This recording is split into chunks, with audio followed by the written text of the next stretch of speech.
Good morning and welcome to the National Newspaper Publishers Association's Let It Be Known.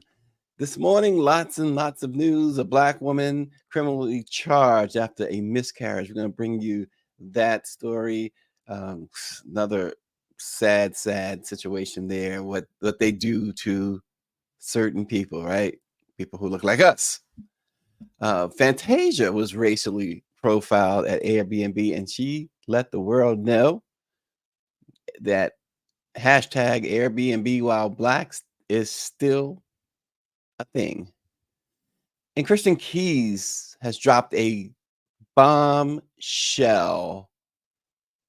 And where do you see who's supporting him and what they had to say to back up his claims of being sexually assaulted by a big Hollywood individual? And Israel admits to killing Israeli hostages as the U.S.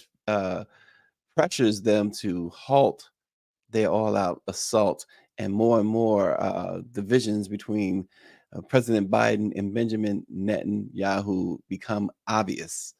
Also, going to bring you a story from our own Sam P.K. Collins' report and the Washington Informer that underscores another problem that the district is having. Lifeguards. They're operating with fewer and fewer lifeguards at pools and schools with pools. And it's a major problem, and it has cost someone, a young lady, 21 years old, cost her dearly. Her dad is speaking out as well. We will also talk to a Syracuse University professor. We'll bring you an interview about this week. The Supreme Court is scheduled to hear a case involving whether Donald Trump, A, has presidential immunity, B, Donald Trump and the January 6th rioters, were they overcharged with the obstruction charge? Yeah, the Supreme Court. And there's a lot of complications there. It shouldn't be, but they are. And we'll tell you about that. But it is Monday, and I saw Power 96 over the weekend cooking up a storm, an absolute storm. And then he says this morning he posts this. He says it's 7 days before Christmas, and I need a loan for my ingredients so I can make the biggest pot of gumbo on this side of the Mississippi River. He must be expecting a whole lot of folks. But then he goes on to say that his wife has instructed him to sell some plasma if he needs money. So that is amazing what goes on in that household. But I tell you, if y'all would have watched his Instagram the other day, the meat that he was cooking, it was very salivating. He wanted some of that. He had everything on the grill, and it was looking good.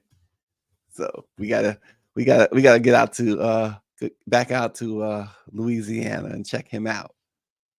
But we start this morning with a disturbing story out of Ohio. Of course, that state was in the throes of a bitter debate over abortion rights this fall when Brittany Watts, 21 weeks and 5 days pregnant, began passing thick blood clots. The 33-year-old Watts, who had not shared the news of her pregnancy even with her family, made her first prenatal visit to a doctor's office behind Mercy Health St. Joseph Hospital in Warren, a working-class city of about 60 miles. It was about 60 miles southeast, I guess, of Cleveland. And the doctor said that while a fetal heartbeat was still present, Watts's water had broken prematurely, and the fetus she was carrying would not survive. He advised heading to the hospital to have her labor induced so she could have what amounted to an abortion to deliver the fetus. Otherwise, she would face significant risk of death herself. And that is all written in the records. So that was a Tuesday in September. What followed was a horrifying 3 days entailing multiple trips to the hospital where she miscarrying into and then flushing and plunging a toilet at her home. The police investigated her actions, and of course, she's being charged with abuse of a corpse, a fifth-degree felony in which she can get up to a year in prison and fined $2,500. Her case was sent last month to a grand jury and has touched off a national firestorm over the treatment of pregnant women, especially Black women, in the aftermath of the U.S. Supreme Court's Dobbs v. Jackson Women's Health Organization decision that overturned Roe v. Wade. Benjamin Crump posted on X, formerly known as Twitter. uh, he's got her back, and supporters also have shown that they've got her back. They've donated more than $100,000 through the GoFundMe to help her legal defense, her medical bills, and for her to get trauma counseling. It is really, really, really, really awful. This was not an abortion, and they're treating her as if she got an abortion. This was a distressed woman and sought help and desperate, afraid, broken, and this and she's being criminally charged. Now, the fetus part and the toilet and things like this was a reaction. It had to be a reaction to everything. And she had lost the baby long before it came out of her. Doctors confirmed that. And so they want this woman to go to jail for it. It's increasingly disturbing. David Youngblood says women in their health care are secondary considerations to white nationalist Christians. It's increasingly disturbing. It's what was warned when the Supreme Court became so politicized, and we'll talk more about that later with our conversation with Syracuse University professor William Banks. But what's happened here is that everyone's rights, especially, I mean, Black women are just, as Malcolm X said, we've the most disrespected. But when they went for Roe v. Wade, and they went for affirmative action, they warned you. They told you, we're coming for all your rights. The only reason why they haven't gone, and that's just, the conversations come back up again on this interracial stuff. But the only reason why they stopped short of that, Uncle Clarence and Jeannie, but that they're coming for everything, and that's not even the most important stuff, right? But they told you, they told you, and they continue to tell you, if you listen to the court, who all types of ethic violations by Clarence Thomas and others, and they are unchecked. They're untouchable. Those are the true untouchables. Those are the true La Cosa Nostra, however you say it, the true mafia, the Supreme Court, because they are untouchable. You can't touch them. They are totally above the law. And what they want, including the man in blackface, Clarence Thomas, is to take things. Yeah, he wears blackface. There's no question about it. Is to take things back to, at the very minimum, Jim Crow. At the very minimum. And they have the power. And if you listen to Trump's rallies, if you listen to him at all, you listen to the idiot from that was kicked out of Fox News because he lost all that money in the lawsuit, and they are telling you you're done. Trump says, I'm going to be a dictator just for a day. And Nikki Haley, they all are telling you that Stefanik congresswoman, she's very clear, very, very clear. And we talk about the Congressional Black Caucus, biggest Black caucus. There will be no more Black Caucus. They're coming for that too, because think about it. So affirmative action, the free what's the fund down in Georgia with the Black women that helps Black women. They're tied up. They can't help Black women right now. They're tied up in court. There won't be no Black Caucus because they're gonna have the power, and they're gonna say, "Oh no, it's an elected thing. You can't do that." They keep proving. Stop saying what they can't do, because everything that people thought 10 years ago couldn't be done is being done.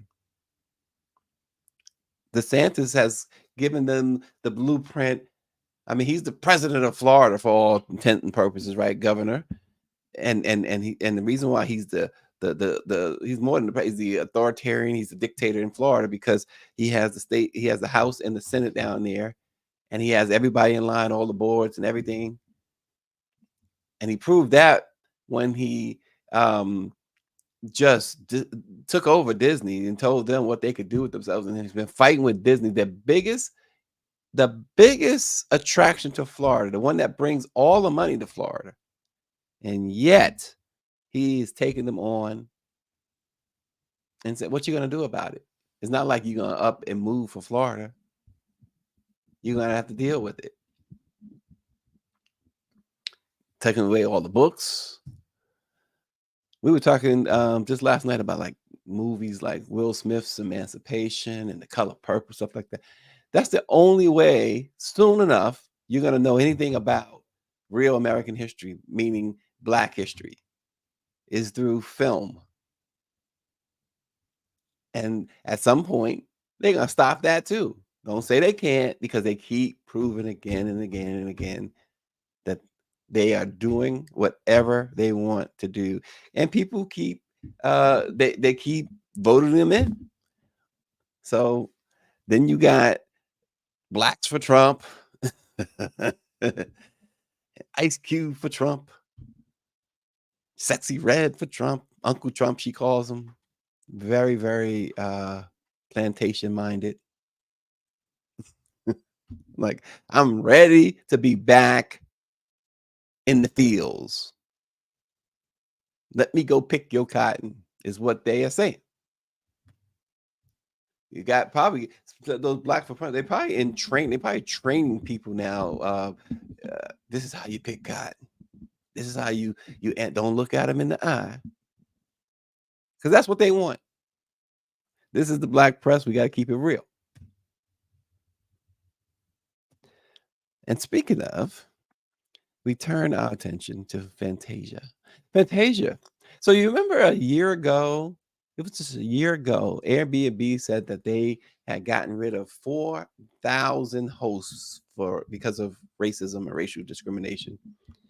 And they had the whole hashtag Airbnb while black, like Starbucks while black, walking while black, driving while black, breathing while black. Well, Fantasia, and this shows you too, her situation is just another example. I don't care who you are. You know, she's in the movie. Speaking of Color Purple, she's in the movie, the musical, whatever they're doing. You know, people know Fantasia. I mean, she's not a big star. Nonetheless, people know her. She's a celebrity.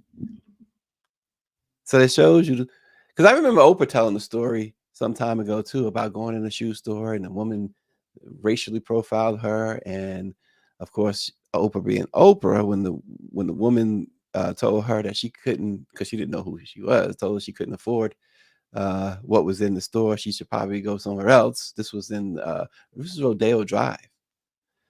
So Oprah, of course, goes to the store adjacent to that store and buys the store. Talking about a power move. Okay, well, it was like a movie.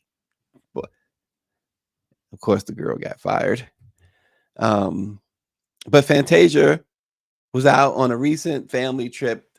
She said was cut short because of racial profiling at an Airbnb. She went on social media saying that she and her family were asked by the Airbnb host to vacate the rental property. She says, "My stomach is so uneasy this morning as I'm riding back to my home in the cold and in the rain. I don't say much when people do me wrong, but I can't stay quiet on how my family and I were just treated from a host with Airbnb trying to kick my kids and I out at midnight." She claimed the unnamed Airbnb host accused us of having a party with loud noises outdoors because they saw balloons being dropped off in a game truck with no generator in the early part of the day.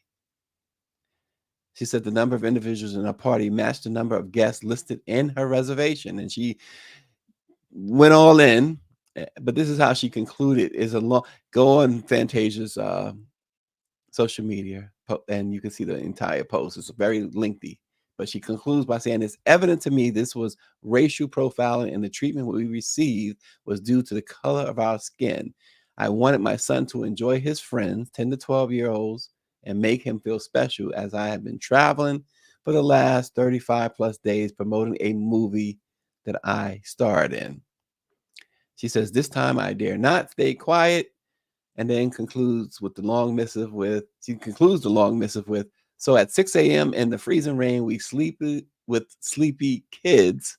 We loaded up 4 vehicles, respectfully cleaned and organized everything back to its original place, and we left. Logistically, some of the children had to be immediately taken home, with one stating they didn't want to go home. I didn't deserve to look or feel like I let my son and those other kids down."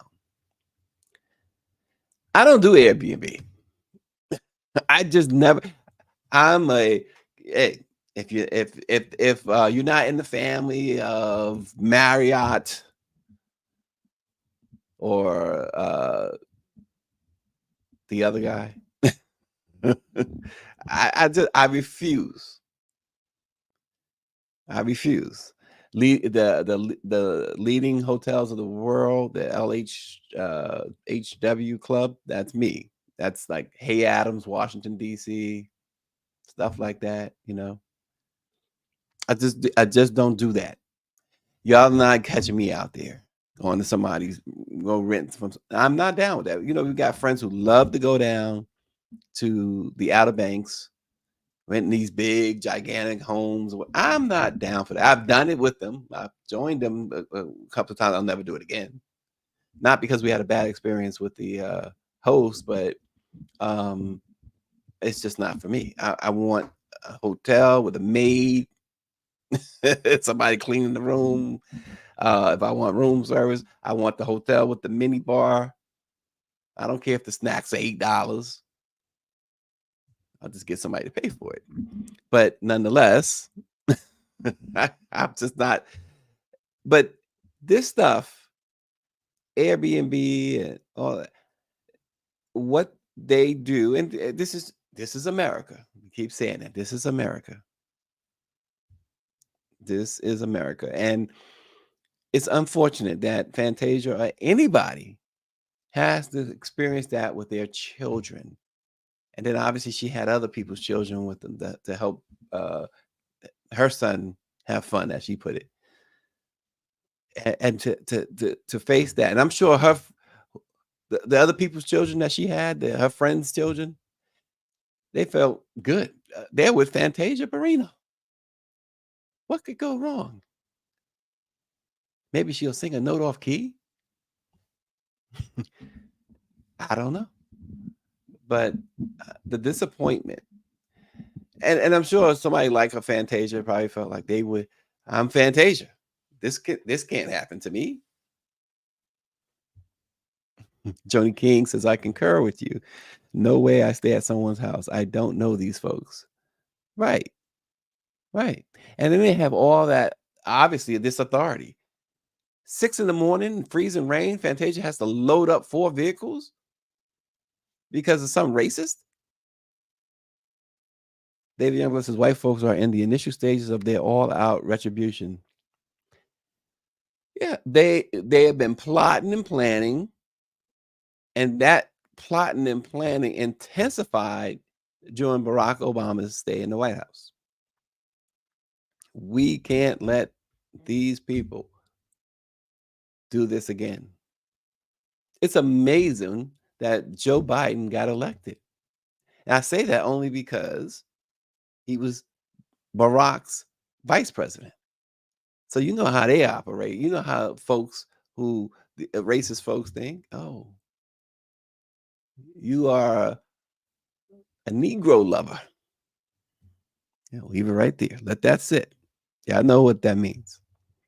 Y'all know the way to say that, the way they say it. I just say it in a kind of way. So we're gonna turn now our attention to Christian Keyes, the popular actor who got famous for appearing in Tyler Perry plays and movies. He dropped a bombshell. He explained that a wealthy male, quote unquote, gatekeeper has been sexually harassing him for years.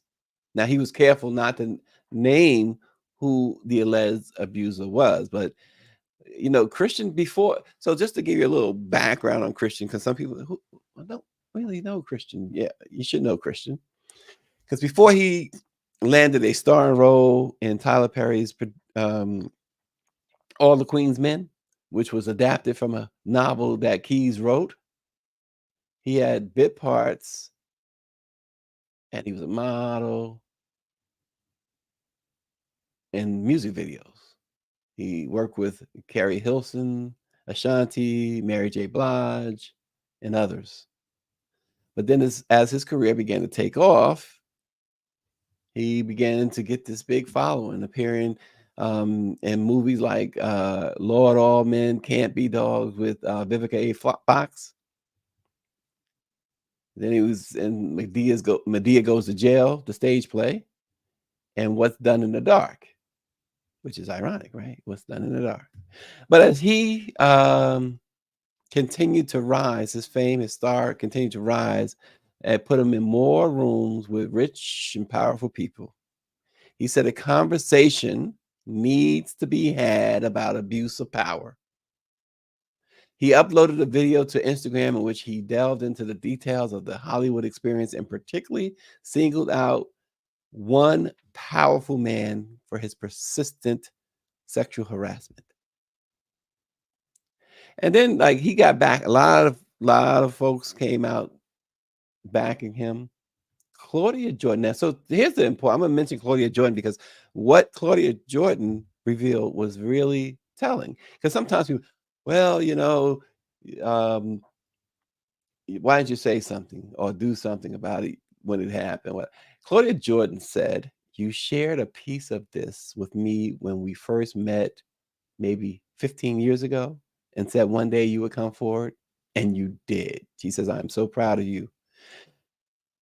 So he had revealed to her 15 years ago that this had happened.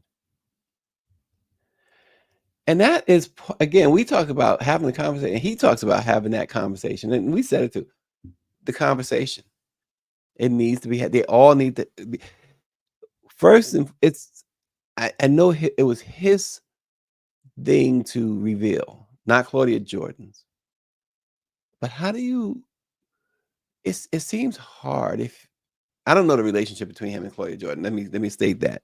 I don't know if they're close friends or not, or whatever, or not. But it's so difficult. It seems like it would be so difficult to hold on to something like that, to be sexually uh, harassed. I don't know if he said abused, but harassed, at least harassed like that, and and know who did it. And what they're saying is, and others have jumped in and saying that and some others in that who walk amongst people like Keyes and Claudia and others, they are saying that they know who the individual is. Obviously, Claudia knows who the individual is. And what they're saying, many are saying, is that people would be horrified, shocked, and just broken if they knew who this individual was. The only thing they revealed about this individual is that he is powerful, r- extremely wealthy, and black. And here's what someone posted under Keyes. What I forget his name. Gosh, Dondre, Dondre Whitfield said, "Y'all don't want to have this conversation. If we told y'all about your heroes, he wrote capital HE, and then the rest rose, and she rose, it would break y'all." So several people are saying that. Several people in the industry. Power 96, I believe them. Yeah, it's no reason not to believe him. But he says that the man once offered him $100,000 to take his clothes off and attempted to get in bed with him and do more stuff. So while we might, and I say this all the time, at least look, and David says it's not new. Again, people get so wrapped up. You got to stop getting so wrapped up in celebrities. Enjoy their craft. If you like them, go enjoy whether they sing, dance, or act. Enjoy that. But this being a fanatic, and you see the situation that's going on with for instance, between Cardi B and Nicki Minaj. Now Nicki's teasing her about her split with Offset, and and the fans are chiming in, and it's like that's none of your business. It's like if you if you support Nicki, you support Nicki. If you support Cardi, you support Cardi. As far as their music, and that's all it should go. It should only go no further than that. But people don't. Millions upon millions. I mean, Beyonce has a cult. She's a church unto herself. She's worshipped. Taylor Swift. Why did I say that? But this is true. Others, so many others, and so my wife says, "So why let this predator keep getting away with this? So many masks have been ripped off recently. Why would it be such a shocking thing? He may not be at the point to tell who it is." Well, right. He may not, he's obviously not at the point yet, but if you saw his post, it seems like he's getting close to that point, and hopefully he does. But he underscores that this is a very powerful person, so he's probably afraid. He's probably afraid. But this, as Dondre wrote, these heroes and sheroes, y'all got to cut that out. Be your own hero. If you got kids, be the one who the child of. Charles Barkley was on 1000% right, no matter how controversial it was when he upset everyone by saying in the 90s, "I'm not your role model." He was 100% right. Don't look at me as being as your role model. S- be it for your kids, and your kids when your kids should be it for their kids, et cetera, et cetera, et cetera. There's a great scene in one of my favorite movies of all time, A Bronx Tale, where the kid telling Robert De Niro, "The working man is a sucker," and Robert De Niro broke it down for him. No, those gangsters, they're the suckers. Those Hollywood folks, they're the suckers, not the working man. And that movie showed how he had to overcome all of that stuff. The kid Cologio running in the streets after the gangsters, admiring everything the gangsters was doing, the clothes they were wearing, the money that they were spending and stuff. And his dad would take him to the baseball game, Ebbets Field, and Yankee Stadium or whatever, and show him, okay, he drive the bus. He was the role model. Worked hard to provide for his family. He didn't go out stealing it. He didn't go out abusing people, taking it from them. David Youngblood, there you go. David Youngblood hits the nail on the head. He says, "My dad was my hero. He stayed with his family his entire life." Michelle Madison says, "Fantasia was wronged in the worst way."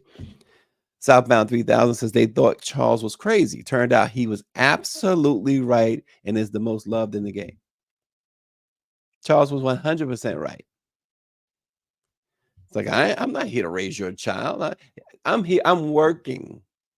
Yeah, dribbling that basketball and shooting that, hooping and stuff. That's his job. Same thing, with all the rest of them. LeBron, or if you look to baseball, whether it's Barry Bonds, whomever. Soccer, Messi. They're not there to raise your kids. And they're not, and even for the adults, it's not even just the kids. The adults, they act like, oh my God, give it a rest. Grow up. All right. Turning our attention to Israel. It's getting worse and worse and worse. As even Israelites, oh gosh, I'm gonna get in trouble because I done said that word wrong. But people in Israel were left stunned and speechless when 3 hostages held by Hamas were killed by Israel forces. They were in the middle of an active war zone and they waved the white flag, and several reports that they were wearing on them the words SOS, waving a white flag and speaking in Hebrew to show that they were not the threat, that they were the hostages, and yet Israel's forces opened fire on them anyway, unarmed. Oh gosh, and critics, of course, they went in. They said this incident underscores what they say is the excessively violent conduct of Israel's security apparatus against Palestinians. And this Roy Yelling, who's the director of public outreach with the Israeli human rights group, said that it's heartbreaking, but it's not surprising. He says, "We have documented over the years countless incidents of people who clearly surrendered and who were still shot." He said the killings violated basic military ethics and international law. You can't, based on international, and who follows it when they're at war, right? But you cannot, based on international law, shoot at people trying to surrender, even they were the enemy. In this case, these were innocent hostages. So what they did was the same pretty much as what Hamas did on October 7th, only Hamas killed a whole lot more. But at that point, you say, does that matter? And so this comes as there is more and more pressure on the Biden-Harris administration to tap down on the support of Israel. There are widespread reports of unprecedented tension over the war between the White House and the government of Prime Minister Benjamin Netanyahu. And for instance, President Biden accused Israel of carrying out, quote, indiscriminate bombing in an off camera political event. He was caught off camera raging about it. They say he used exceedingly blunt language, which typically causes pushback from Israel's leaders who insist they try to spare civilians but accuse Hamas of using innocent Palestinians as cover. But diplomatic rifts continue to deepen because a new U.S. intelligence assessment has shown that nearly half of the air-to-ground assaults and the ammunitions used by Israel against the Palestinians are so-called these unguided dumb bombs. Yeah, and Southbound 3000 says America sits between two wars, Ukraine and Israel. And he says, America, which one will you choose? Well, they've made it clear that they have chosen the Israel because the Congress said we're not giving any money to Ukraine. And plus, come on, Congress is Republican led, and Trump is uh, Vladimir Putin's little boy.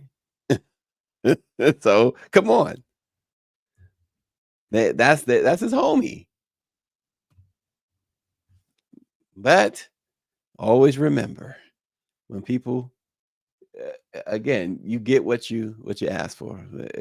75 million people voted for Donald Trump in 2020, and you have many, many more. If you believe the polls, many more are doing the same. I mean, the Republican debates. Who cared about it? The Republican debates kept setting records after records for viewership, but the other way, record lows. It was like, okay, that last debate was a record low. This new debate, well, hey, we're breaking another record. Yeah, you are, 100,000 people watch, 90,000 people. If they have another debate, we'll probably get more viewers on our show than they do for the debate. And nobody cares because they know that it's all about Donald J. Trump. So I want to turn our attention to Washington, D.C. Sam Collins, who comes on the show from time to time, wrote a story that's running now on the Washington Informer's website, and it goes like this: more than a week after suffering a medical emergency and falling into the pool at the Roosevelt Aquatic Center, Jasmine Jefferson is in critical condition at Howard University Hospital with what family members describe as substantial brain damage. She will soon be transported to Bridgepoint Hospital, Capitol Hill. All the while, her family continues to press DC government workers' compensation personnel about benefits and medical coverage, which is outrageous. That should be a given. Jefferson, she's 21 years old. She's a fifth generation Washingtonian, and she went to the school without walls, which is in Northwest Washington.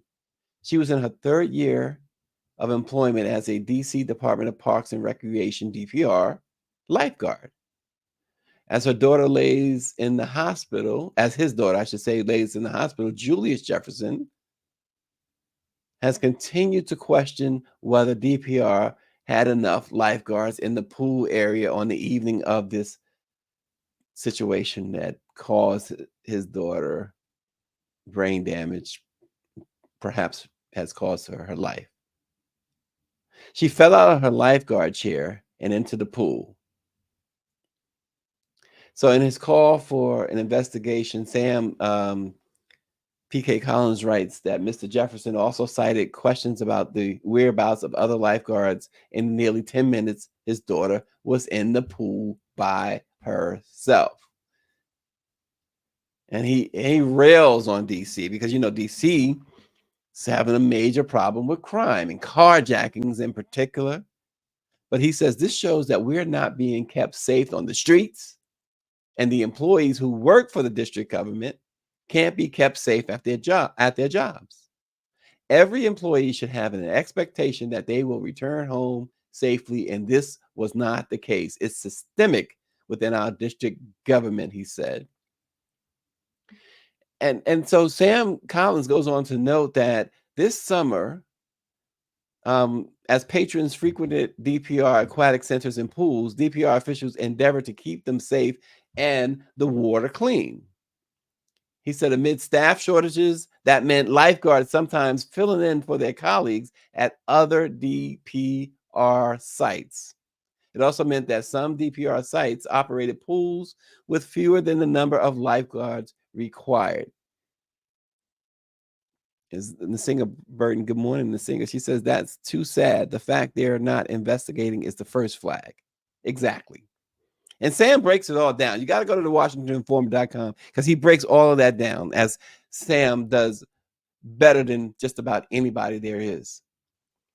But it's stories like this that has Sam featured this week or this month, this week in Washington City paper as one of the 10 folks working to make DC a better place. Sam is featured as one of the 10, deservedly so.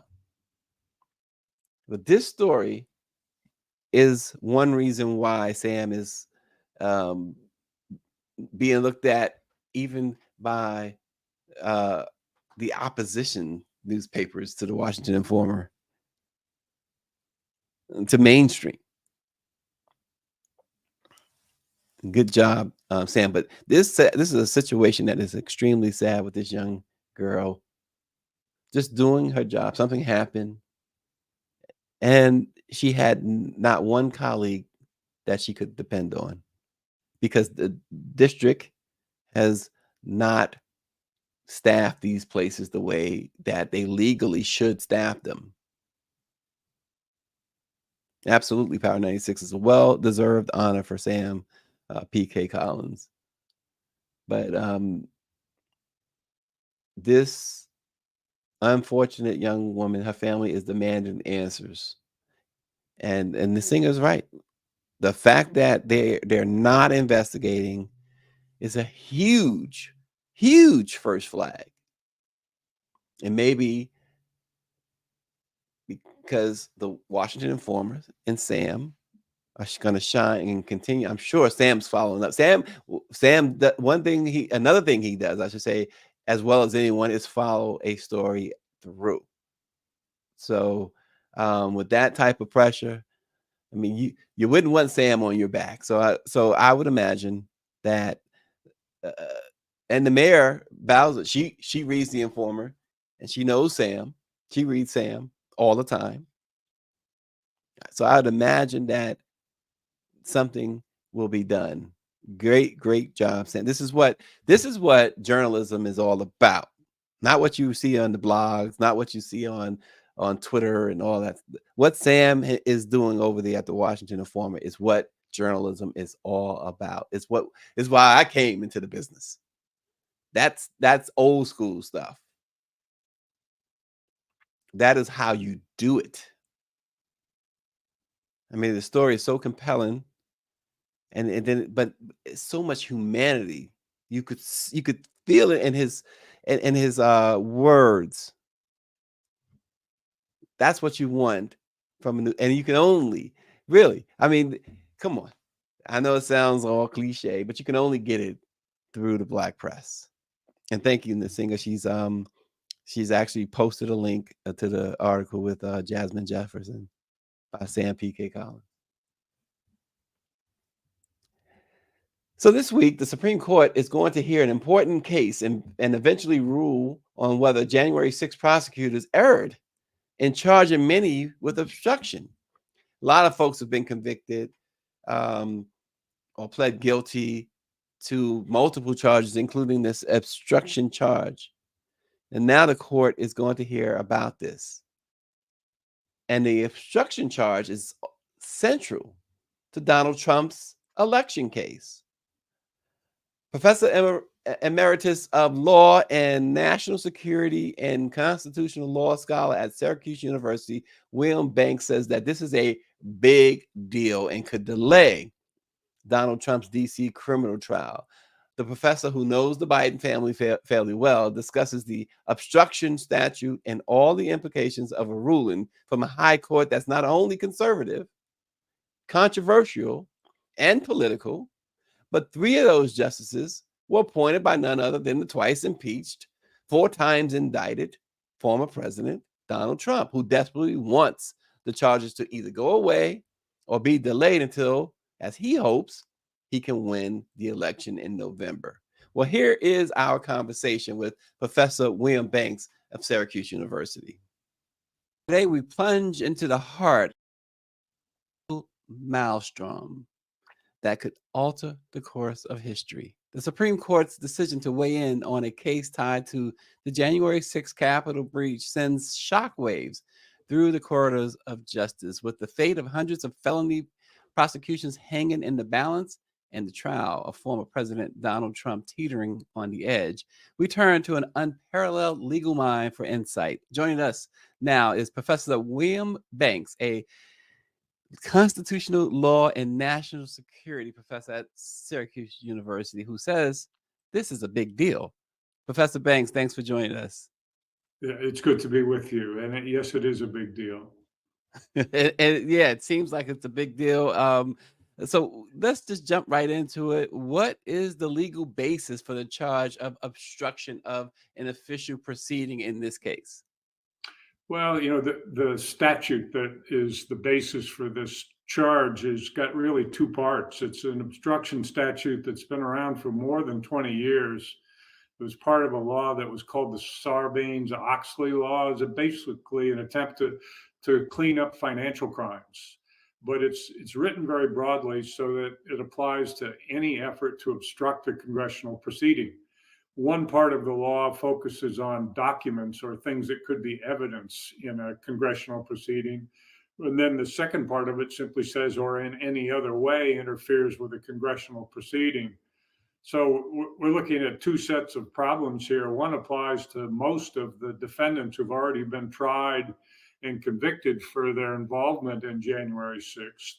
And then the second involves the former president, who is, of course, due to be tried in the next few months. With those that have already been convicted, they're going to argue, at least many of them will argue, that they weren't, if they did anything wrong, it was just trespassing to come into the Capitol and have a good time or protest in support of the outgoing president, but they didn't do anything with documents. But the broader obstruction language in the statute certainly applies to them because they did indeed obstruct the efforts of the United States Congress to certify incoming President Biden's election. The Trump matter is a little different because in his case, arguably, he did both things that are covered by the statute. He interfered with the counting of votes by putting forth false slates of electors from some states. That's a documentary effort to obstruct what Congress was doing. And then, of course, it's at least alleged that he was responsible for having those hundreds and hundreds of people bust into the Capitol and create all kinds of havoc on January 6th. That obstructed also. So with the Supreme Court agreeing to hear, the courts agreed to hear this one case involving one of the convicted guys, and then to decide in a second matter the application of his argument that he's immune from any criminal prosecution, both matters potentially before the Supreme Court. Yeah, so what might have influenced the Supreme Court's decision to review this specific charge? Because you just laid out something that seems cut and dry. Okay, so in the case of Trump, for instance, he wasn't physically in the Capitol, but it is alleged that it was his actions that led to it. But aside from that, you mentioned the other part of why he's being charged with obstruction. So why is this? Why did the Supreme Court? What influenced them to review this? The case that they agreed to review on the obstruction statute isn't Trump's case. It's one of these other guys who's already been convicted. But there are dozens and dozens of people in the same shoes as this man, and could eventually include Donald Trump. But in the meantime, they're going to look at whether the statute applies to sort of what you and I would think of as ordinary obstruction, getting in the way of something being done. That's obstruction, right? Preventing Congress from doing its job that day, that's obstruction. There's an argument, one of the three judges on the Court of Appeals was persuaded by the argument that it was applied only to interference with documents or evidence in a case, that it was really about financial crimes, different kettle of fish from the kind of stuff that was going on January 6th. The other two judges on the Court of Appeals didn't see it that way. They saw it in the more sort of common sense way that you and I just discussed. So I think there's a good chance that the Supreme Court will endorse what the Court of Appeals did. That is, fine that the statute applies to these guys, but there's a chance that it won't. And if it doesn't, that cuts the legs out from under part of the criminal charges that Mr. Smith is trying to get tried against Donald Trump. The other case that the court did agree or is considering whether to hear is the criminal immunity business, which is involves a different law.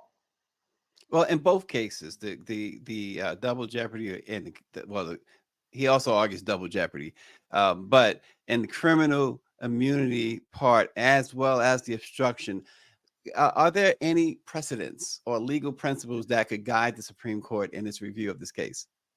You know, there's one very striking precedent about the criminal immunity argument. You look like you're not nearly as old as me, but I remember a case called United States versus Nixon involving former President Richard Nixon, when he argued that he could not be criminally involved in a case about the Watergate tapes in 1972 or 1973, more than 50 years ago now.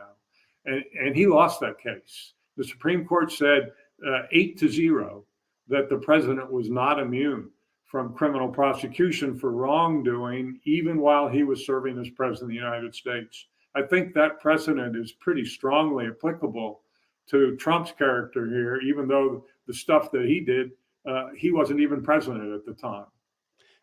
Well, and if you will, we can talk about the fact that 3 of those justices on the court were appointed by Donald Trump, and it is a largely conservative court. How might that play out in this? You know, I think we always have to worry about the conservative court and about the members that Donald Trump appointed to that court. So they could certainly carve out a new rule here, but it's hard for me to even imagine what that rule would be, given that Donald Trump, like every other citizen, you and I, we have to obey the law. If we don't obey the law, we can be held, to account for that. He's a private citizen in these circumstances. He did a bunch of stuff, and whether it's criminal or not is another set of questions about each charge. But he shouldn't be any more immune from criminal culpability or liability or punishment than any of the rest of us. What he did as president from 2016 to 2020 is something entirely different. But he was taking these actions as a private citizen when he'd been out of office for nearly 4 years. Well, his argument, Professor, though, obviously January 6th happened before he left office, just a week or so before he left office. And so his argument has been that, listen, A, he has immunity, which you've been discussing, because he was president, and B, because he was acquitted of his of the impeachment in the House by the Senate. The Senate acquitted him. This amounts to double jeopardy. Have we heard that argument before? I tend to think not, but have we heard it? And how effective could that argument be with the high court? I think the impeachment argument and double jeopardy is a very frivolous argument. Impeachment is an entirely separate proceeding that's provided for, of course, in the Constitution itself. And of course, he wasn't convicted. So there was no consequence to him having been impeached, none whatsoever, except for another opportunity to tell his side of the story before the United States Congress. So I think they're entirely two different matters. Double jeopardy doesn't apply. And as to the argument that he was in his last week of presidency on January 6th, that's all true. But he was undertaking activities that are wholly outside the bounds of what the president of the United States should be doing. That is, interfering with the certification of the election, developing false slates of electors, and motivating thousands of his supporters to descend upon the Capitol and undertake a riot that nearly brought the whole democracy down. We're talking with Professor William Banks, constitutional law and national security at Syracuse University. Love Syracuse University, by the way. It's always been one of my favorites. Yeah. Now, but when you look at, I'm sorry, go ahead, Professor. Well, it's a cold place to be right now. You could say, to say the least, right? But when you look at this, the different ways that we can look at this, you've already mentioned how this could affect even the Trump's trial, as far as the timeline, at least. Even if they take away an obstruction charge against Trump, there's still a myriad of other charges against the former president. But talk about that aspect if you can. The former president, has been wanting these trials to be delayed anyway. So doesn't this play into what he wants? It does. It's exactly what he wants to have happen. As in so many other aspects of his life and his presidency, he's running the clock. He figures if he can run the clock and time expires, he'll be vindicated, or he'll get off scot-free, or he won't have to pay the fine, or whatever it is. And this is one more thing. I think Smith has managed to persuade the district court judge in D.C. to begin the trial in March, and she's been holding to that. But this set of arguments now could delay. And if the delay goes beyond the summer of the political conventions, the rest of the primary campaign season, and then into general election, it's going to be really difficult to get a trial undertaken and completed before the election done. And then, of course, the punchline that he hopes for is either that he'll win the presidency again, and then he'll simply appoint attorney general and tell him on his first act or her first act to dismiss the charges against him. It'll all be over. Wow. Are there, other than what you just mentioned, are there other implications that could arise from the Supreme Court's consideration of these charges? I think that, again, we're on two tracks here. One track is the criminal immunity. It hasn't been decided yet whether the court will even hear that matter. They did agree to consider it in a very short order, a matter of the next couple of weeks, maybe by early January. They'll let us know whether they're going to hear it. And then if they do hear it, I'm sure they would hear it very quickly, because they understand the consequences of what is going on.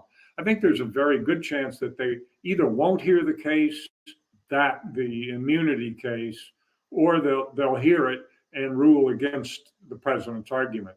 But that doesn't deal with the second issue, whether or not the obstruction charges can be applied to people like Trump, as well as these dozens and dozens of individuals who've already been convicted of obstruction-related crimes. So we've got to watch two trains, two tracks moving at different speeds here. Is there fear when you talk with others in your profession, and other individuals, about whether or not the way this is playing out, and if it plays out the way the former president wants it to play out, which means that he may never see the inside of a courtroom, is there a fear that we could really get people to sour totally on the justice system, to say, hey, there are people above the law? How many hours have we got? We could talk about this for a long time. I think a number of us who care a great deal about justice and the rule of law and democracy are very worried. Because the playbook that the former president is pursuing here looks a lot like the playbook of autocrats in other countries. They're around. He knows who they are. He emulates some of these people, and he aspires to be like them. He always liked Vladimir Putin. Uh, and the places that we're talking about here are not democracies. Our system is a democracy. It's based on the rule of law. We've certainly got our flaws. We have historically been a nation full of flaws, but we've had a system that's allowed us to peacefully work through most of our problems. Um, I fear that the consequences this time are especially grave. On the other hand, I also have a great deal of faith in my fellow Americans to elect somebody who will keep us on the path toward democracy and following the rule of law. What are some of the complexities that could make this argument from Special Counsel Jack Smith's side and from the defense side, if you care to tackle that side? What would make it particularly challenging? I think one of the most difficult things that Smith is going to have to contend with is if they get Donald Trump to trial, is separating out what he is constitutionally permitted to say and do, exercising his First Amendment rights, against the line where on the other side of that line is incitement or obstruction or interference with the lawful proceeding. That's a gray line. It's a fuzzy line. It's a very fact dependent line.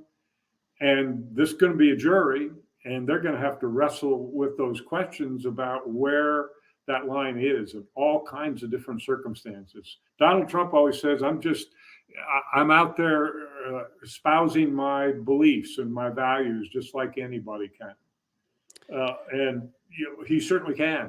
And Right. he's very good at it. But, it's always been the case that lines can be crossed. And when they're crossed, criminal consequences can follow. Now, we on this program and the Black press in general, we have argued when you see Donald Trump go after, personally attack the judge, the clerk of the court, the prosecutors, and then defy gag orders. We always say if Donald Trump looked like me or us, he would be locked up. But I venture to say if that were you, Professor, defying the gag order, if that were you, Professor, attacking the judge and the prosecutors, you might find yourself behind bars. What is the issue? Is it simply because he's the former president? And you just don't want to see a president in jail, that these judges have not taken that step? I think that is part of it, isn't it? We've never experienced this before. Never. In the history of our country. That's pretty remarkable, well over 200 years, never have we been in this situation before. And in so many ways, it's unique. So, and the judge, whether it's a single judge in the district court or a 3-judge panel or even the full Supreme Court of the United States, these are unelected individuals, right? They were appointed. Some of them were appointed by Trump himself or by Barack Obama, by other presidents, by Joe Biden. But they're just appointed. They're not elected by we, the people. Right. So there's a risk, I think, that judges internalize, they feel it, that when they're sticking their necks out, proverbially sticking their necks out, metaphorically sticking their necks out here, it's risky because they're purporting to speak for the people and apply the law to somebody who's very controversial. And they weren't elected to be in that position. They were appointed. So we when I teach law students in a course in constitutional law, I quote Alexander Hamilton, who once said, the court is the least dangerous branch. You don't have too much to fear from the courts because the courts are appointed. They can't do much on their own, or otherwise they wouldn't be appointed or they'll be impeached. They don't have a lot of power. Yeah. In fact, they have a tremendous amount of power, but judges are often cautious, and appropriately so. But when I hear you say that, then it begs the question, Professor, this is an individual who's facing 91 felony counts that if he's convicted on every single charge in all of the jurisdictions that he's charged in, you're talking about over 800 years in prison potentially.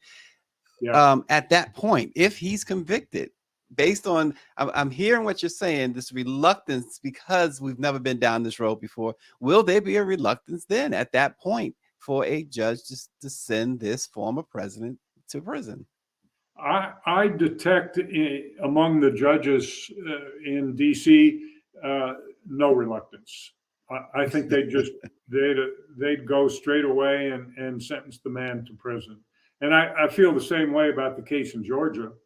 If that one comes to trial in state court down there, I think those officials, they've been following, they're going by the book, one thing after the other. And if it ever happens down there, I'm less optimistic about that trial taking place, at least with respect to Trump. But if it did, I think they would also apply the law to the person and render justice. Which one, in your view, Professor, of these four cases, New York, Florida, the Washington, D.C., the federal case, and the Georgia case, which one puts him in the most jeopardy? I think the Jack Smith case in the federal district court in D.C. is the best case, the one, partly because I think that Judge Chutkan is proven very resilient and hasn't been cowed in any way by the antics that his team has brought to the court so far, and partly because her record is so good. And I think that the charges that Smith has are rock solid charges. We do have that First Amendment problem that I mentioned to you before. And of course, a lot of things will turn if we do get to trial or the immediate days and weeks before trial on what kind of witness cooperation he's likely to obtain from close associates to Trump. We haven't seen those dominoes, if you will, start to fall yet. But Smith and his team will be trying to get people to agree to testify against the former president in return for more favorable treatment for themselves. We often, and understandably so, ask about whether a defendant can get a fair trial. When you think about this case, though, you have to ask, can Jack Smith get a fair trial? You mean can Donald Trump get a fair trial in D.C.? No. Is that what? Can the prosecutor get a fair trial, meaning a jury who is not tainted the other way? We worry always about the defendant, the jury being tainted against the defendant, but this seems to beg whether or not a jury could be tainted against the prosecutors. I don't worry about that in the District of Columbia. In many other parts of the United States, I worry about that. Think about all the trials that have been conducted in D.C. in the last 2.5 years for those charged criminally there, including the big time, the Oath Keepers and the Proud Boys, felony convictions, seditious conspiracy, 20-year prison sentences. Those are jury trials. Yeah. Those are jury trials. And, they got a pretty stern sentence. What challenges or advantages being a special counsel? Because again, this is not the U.S. attorney. Is there any advantages or disadvantages that you have a special counsel leading this? I think for those of us who are sort of in the weeds here, those are deeply involved in the procedure and in the institutional relationships, the independence that he has as a special prosecutor is worth something. I think to the person on the street, it doesn't register. And I think, in fact, because the Attorney General of the United States has been very careful to keep his hands off all of this, that there can't be any credible allegations that there's any bias. Well, they're making them anyway. Well, of course they are, right? There isn't an argument, but I don't think that's going to make a difference in the end.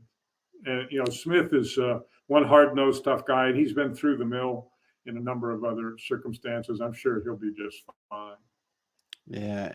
And before we let you go, Professor, really thank you for your time today. What would you suggest observers pay close attention to as all of this unfolds? What is the one thing you're keeping your eye on, if anything? I'm keeping my eye on the timing. I think it's important that this trial begin in the spring, in March or April at the latest, so that it can be underway and be completed in a matter of weeks without completely overshadowing the political process that has to unfold for the rest of 2024. We want to have elections in this country. Of course, not just the president that's going to be decided upon next November, but it's most of the Congress, and it's elections all over the United States, and it's a season where we want people to be able to focus on the candidates and the issues, not a circus. And the trial is bound to be a circus. So let's pay attention to timing, I think. Hope that it Yeah. can happen on the calendar that's been set. And lastly, you did earlier mention about democracy. Um, does this case or any of these cases involving the former president, does that put democracy squarely on the line? You know, as long as the proceedings are allowed to follow as the way the law prescribes, I don't think democracy is threatened here. Democracy was threatened on January 6th. And I worry that we could have a repeat or something like a January 6th next year or at some other time. I think our institutions are more vulnerable now because of January 6th. And we see what happens in our Congress these days. They're unable to agree on much of anything. And that's a very frightening kind of prospect. And perhaps the election this year, if it goes smoothly and there isn't any violence or serious protesting, then things might begin to return to some kind of steady state. But I'm very worried about those circumstances. Yeah, it seems like history is going to really tell a big story some years from now when we look back on this particular chapter of American governance. That's for It sure. I really agree with is. you. Professor William Banks, who is a constitutional law and national security professor at Syracuse University. Thank you so much for joining the Black Press of America's Let It Be Known. Thanks for sitting in with us today. It was a pleasure to be with you. Thanks. And thank you all for watching. Yeah, that was, again, Syracuse William Banks. We really appreciate that. We appreciate you all. Hey, share the stream on your stream, on your on your page as well. We plan to bring you so much more of important information just like that. Thank you again for watching Let It Be Known. We'll see you again tomorrow.